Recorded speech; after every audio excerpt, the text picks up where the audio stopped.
고향, 현직은 지음. 대구에서 서울로 올라오는 차 중에서 생긴 일이다. 나는 나와 마주 앉은 그를 매우 흥미있게 바라보고 또 바라보았다. 두루마기 격으로 기모노를 둘렀고 그 안에서 옥양목 저고리가 내어 보이며 아랫도리엔 중국식 바지를 입었다. 그것은 그네들이 흔히 입는 유지 모양으로 번질번질한 암갈색 피륙으로 지은 것이었다. 그리고 바른 간발을 하였는데 집신을 신었고 고부가리로 깎은 머리엔 모자도 쓰지 않았다. 우연히 이따금 기묘한 모임을 꾸미는 것이다. 우리가 자리를 잡은 착간에는 공교롭게 세 나라 사람이 다 모였으니 내 옆에는 중국 사람이 기대었다. 그의 옆에는 일본 사람이 앉아 있었다. 그는 동양 삼국 옷을 한 몸에 감은 보람이 있어 일본말로 곧잘 철철대 이거니와 중국말에도 그리 서툴지 않은 모양이었다. 독고마대 오이대 데스까 어디까지 가십니까?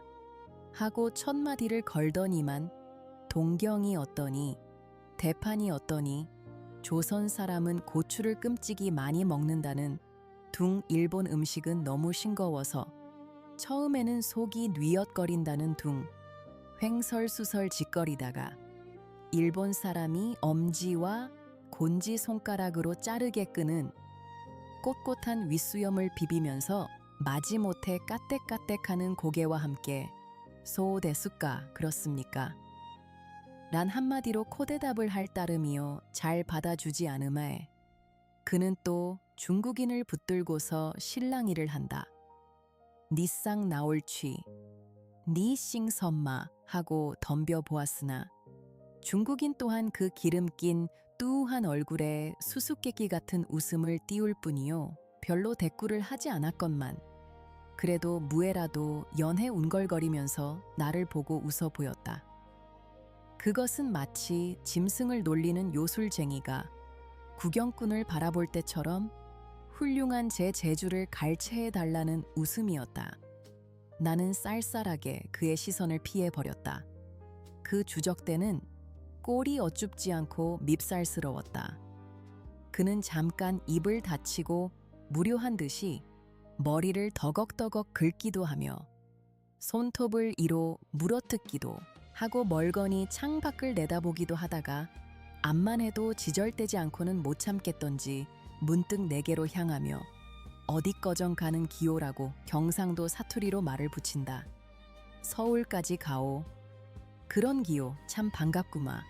나도 서울꺼정 가는데 그러면 우리 동행이 되겠구마. 나는 이 지나치게 반가워하는 말씨에 대하여 무어라고 대답할 말도 없고 또 굳이 대답하기도 싫기에 덤덤히 입을 닫혀버렸다. 서울에 오래 살았는기요? 그는 또 물었다. 6, 7년이나 됩니다. 조금 성가시다 싶었으되 대꾸 않을 수도 없었다. 에이구 오래 살았구마. 나는 처음 길인데 우리 같은 막벌이꾼이 차를 내려서 어디로 찾아가야 되겠는기요? 일본으로 말하면 기지냐도 같은 것이 있는기요? 하고 그는 답답한 제 신세를 생각했던지 찡그려 보였다. 그때 나는 그의 얼굴이 웃기보다 찡그리기에 가장 적당한 얼굴임을 발견하였다. 군데군데 찢어진 경성드뭇한 눈썹이 오로리 일어서며 아래로 축 처지는 서슬에 양미간에는 여러 가닥 주름이 잡히고 광대뼈 위로 뺨살이 실룩실룩 보이자 두 볼은 쪽 빨아든다. 입은 소태나 먹은 것처럼 왼편으로 삐뚤어지게 찢어 올라가고 조이던 눈엔 눈물이 괜 듯 30세밖에 안 되어 보이는 그 얼굴이 10년가량은 늙어진 듯하였다. 나는 그 신산스러운 표정에 얼마쯤 감동이 되어서 그에게 대한 반감이 풀려지는 듯하였다. 글쎄요, 아마 노동 숙박소란 것이 있지요. 노동 숙박소에 대해서 미주알 고주알 묻고 나서 시방 가면 무슨 일자리를 구하겠는기요? 라고 그는 매달리는 듯이 또 재우쳤다. 글쎄요, 무슨 일자리를 구할 수 있을는지요. 나는 내 대답이 너무 냉랭하고 불친절한 것이 죄송스러웠다. 그러나 일자리에 대하여 아무 지식이 없는 나로서는 이 외에 더 좋은 대답을 해줄 수가 없었던 것이다. 그 대신 나는 은근하게 물었다. 어디서 오시는 길입니까? 흥, 고향에서 오누마. 하고 그는 휘 한숨을 쉬었다. 그러자 그의 신세타령의 실마리는 풀려나왔다. 그의 고향은 대구에서 멀지 않은 K군 H란 외딴 동리였다.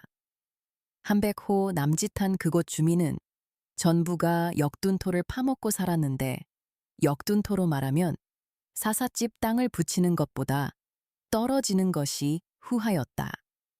그러므로 넉넉지는 못할 망정 평화로운 농촌으로 남부럽지 않게 지낼 수 있었다. 그러나 세상이 뒤바뀌자 그 땅은 전부가 동양척식회사의 소유에 들어가고 말았다. 직접으로 회사에 소작료를 바치게나 되었으면 그래도 나으련만 소위 중간 소작인이란 것이 생겨나서 저는 손에 흙 한번 만져보지도 않고 동척엔 소작인 노릇을 하며 실작인에게는 지주 행세를 하게 되었다. 동척의 소작료를 물고 나서 또 중간 소작인에게 긁히고 보니 실작인의 손에는 소출의 3할도 떨어지지 않았다. 그 후로 죽겠다, 못 살겠다 하는 소리는 중이 연불하듯 그들의 입길에서 오르내리게 되었다. 남부여대하고 타처로 유리하는 사람만 늘고 동리는 점점 쇠진해 갔다. 지금으로부터 9년 전 그가 17살 되던 해 봄에 그의 나이는 실상 26이었다. 가난과 고생이 얼마나 사람을 늙히는가. 그의 집안은 살기 좋다는 바람에 서간도로 이사를 갔었다. 쫓겨가는 운명이거든 어디를 간들 신신하랴. 그곳의 비옥한 전야도 그들을 위하여 열려질 리 없었다. 조금 좋은 땅은 먼저 간이가 모조리 차지를 하였고 황무지는 비록 많다 하나 그곳 당도하던 날부터 아침거리 저녁거리 걱정이라. 무슨 행세로 적어도 1년이란 장구한 세월을 먹고 입어가며 거친 땅을 풀 수가 있으랴. 남의 미천을 얻어서 농사를 짓고 보니 가을이 되어 얻는 것은 빈주먹뿐이었다. 이태 동안을 사는 것이 아니라 억지로 버티어갈째 그의 아버지는 우연히 병을 얻어 타국의 외로운 혼이 되고 말았다. 19살밖에 안 된 그가 홀어머니를 모시고 악으로 모진 목숨을 이어가는 중 4년이 못 되어 영양 부족한 몸이 심한 노동에 지친 탓으로 그의 어머니 또한 죽고 말았다. 모친 거정 돌아갔구마. 돌아가실 때 흰죽 한 모금 못 자셨구마. 하고 이야기하던 이는 문득 말을 뚝 끊는다. 그의 눈이 번들번들함은 눈물이 쏟아졌음이리라. 나는 무엇이라고 위로할 말을 몰랐다. 한동안 머뭇머뭇이 있다가 나는 차를 탈 때에 친구들이 사준 정종병 마개를 빼었다. 찻잔에 부어서 그도 마시고 나도 마셨다. 악착한 운명이 던져준 깊은 슬픔을 술로 녹이려는 듯이 영업 후 5잔을 마신 그는 다시 말을 계속하였다. 그 후 그는 부모 잃은 땅에 오래 머물기 싫었다. 신의주로 안동현으로 품을 팔다가 일본으로 또 벌이를 찾아가게 되었다. 구주 탄광에 있어도 보고 대판 철공장에도 몸을 담아 보았다. 벌이는 조금 나았으나 외롭고 젊은 몸은 자연히 방탕해졌다. 돈을 모으려야 모을 수 없고 이따금 울화만 치받치기 때문에 한 곳에 주접을 하고 있을 수 없었다. 화도 나고 고국산천이 그립기도 하여서 훌쩍 뛰어나왔다가 오래간만에 고향을 둘러보고 벌이를 구할 겸 서울로 올라가는 길이라 한다. 고향에 가신이 반가워하는 사람이 있습디까? 나는 탄식하였다. 반가워하는 사람이 다 뭐기요 고향이 통 없어졌더마. 그렇겠지요. 9년 동안이면 퍽 변했겠지요. 변하고 뭐고 간에 아무것도 없더마. 집도 없고 사람도 없고 개 한 마리도 얼씬을 않더마. 그러면 아주 패농이 되었단 말씀이요. 흥, 그렇구마. 무너지다가 답만 즐비하게 남았지마. 우리 살던 집도 터야 안 남았겠는기요. 하고 그의 짜는 듯한 목은 높아졌다. 썩어 넘어진 석갈에 뚫뚫 구르는 주추는 꼭 무덤을 파서 해골을 헐어 젖혀놓은 것 같더마. 세상에 이런 일도 있는기요?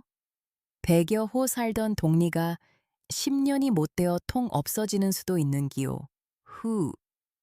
하고 그는 한숨을 쉬며 그때의 광경을 눈앞에 그리는 듯이 멀거니 먼 산을 보다가 내가 따라준 술을 꿀꺽 들이켜고 참 가슴이 터지드마 가슴이 터져. 하자마자 굵직한 눈물 더 방울이 뚝뚝 떨어진다. 나는 그 눈물 가운데 음산하고 비참한 조선의 얼굴을 똑똑히 본 듯 싶었다. 이윽고 나는 이런 말을 물었다. 그래, 이번 길에 고향 사람은 하나도 못 만났습니까? 하나 만났구마, 단지 하나. 친척 되시는 분이던가요? 아니구마, 한 이웃에 살던 사람이구마. 하고 그의 얼굴은 더욱 침울해진다. 여간 반갑지 않으셨겠지요. 반갑다마다 죽은 사람을 만난 것 같더마. 더구나 그 사람은 나와 까닭도 좀 있던 사람인데. 까닭이라니? 나와 혼인말이 있던 여자구마. 하! 나는 놀란 듯이 벌린 입이 닫혀지지 않았다. 그 신세도 내 신세만이나 하구마. 하고 그는 또 이야기를 계속하였다. 그 여자는 자기보다 나이 2살 위였는데 한 이웃에 사는 탓으로 같이 놀기도 하고 싸우기도 하며 자라났었다. 그가 14살 적부터 그들 부모 사이에 혼인말이 있었고 그도 어린 마음에 매우 탐탁하게 생각하였었다. 그런데 그 처녀가 17살 된 겨울에 벼랑간 간 곳을 모르게 되었다. 알고 보니 그 아비 되는 자가 20원을 받고 대구 유곽에 팔아먹은 것이었다. 그 소문이 퍼지자 그 처녀 가족은 그 동리에서 못 살고 멀리 이사를 갔는데 그 후로는 물론 피차에 한 번 만나보지도 못하였다. 이번에야 빈터만 남은 고향을 구경하고 돌아오는 길에 읍내에서 그 안에 될 뻔한 댁과 마주치게 되었다. 처녀는 어떤 일본 사람 집에서 아이를 보고 있었다. 권녀는 20원 몸값을 10년을 두고 갚았건만 그래도 주인에게 빚이 60원이나 남았었는데 몸에 몹쓸 병이 들고 나이 늙어져서 산송장이 되니까 주인 되는 자가 특별히 빚을 탕감해주고 작년 가을에야 놓아준 것이었다. 권녀도 자기와 같이 10년 동안이나 그리던 고향에 찾아오니까 거기에는 집도 없고 부모도 없고 쓸쓸한 돌무더기만 눈물을 자아낼 뿐이었다. 하루해를 울어보내고 읍내로 들어와서 돌아다니다가 10년 동안에 한마디 두마디 배워두었던 일본말, 덕택으로 그 일본 집에 있게 되었던 것이었다. 암만 사람이 변하기로 어째 그렇게도 변하는기요. 그 숱 많던 머리가 훌렁 다 벗어졌더마. 눈은 푹 들어가고 그 이들이들하던 얼굴빛도 마치 유산을 끼얹은 듯하더마. 서로 붙잡고 많이 우셨겠지요. 눈물도 안 나오드마. 일본 우동 집에 들어가서 둘이서 정종만 10병 따라 뉘고 헤어졌구마.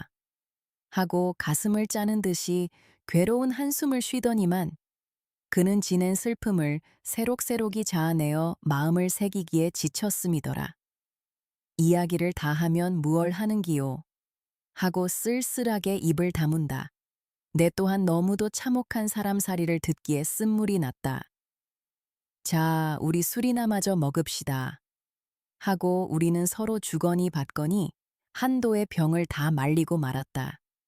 그는 취흥에 겨워서 우리가 어릴 때 멋모르고 부르던 노래를 읊조렸다. 벼썸이나 나는 전토는 신장로가 되고요. 말마디나 하는 친구는 감옥소로 가고요. 담뱃대나 떠는 노인은 공동묘지 가고요. 인물이나 좋은 계집은 유곽으로 가고요.